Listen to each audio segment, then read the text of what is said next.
धई के चलो चलो जीजा जी हमरा साथे हम नहीं जब अकेले बड़ा भीड़ छै देखैला हम नहीं जब अकेला बड़ा भीड़ छै देखैला आयल छियै रांची से हो चंदालाल के 279 हो घाट पहुंचा दया पाछी से हो चंदालाल के 279 हो घाट पहुंचा दया पाछी से हो घाट पहुंचा दया पाछी से हो। Music by DJ Umesh Shukipur बाजार।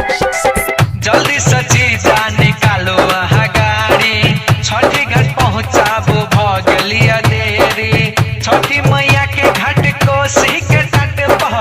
मिल के पाड़ा कहाँ फड़बै जीजा साली जल्दी से जीजा निकालो वहाँ गाड़ी छठी घाट पहुँचाबो भगल देरी छठी मैया के घाट कोसी के तट पर मिल के पाड़ा कहाँ फड़बै जीजा साली बड़ा दूर छै सफर हमरा लागे बड़ी डर बड़ा दूरी छै सफर हमरा लागे बड़ी डर फोन केलकै हमर चाची हो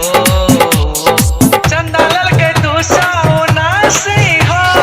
घाट पहुंचा दया पाछी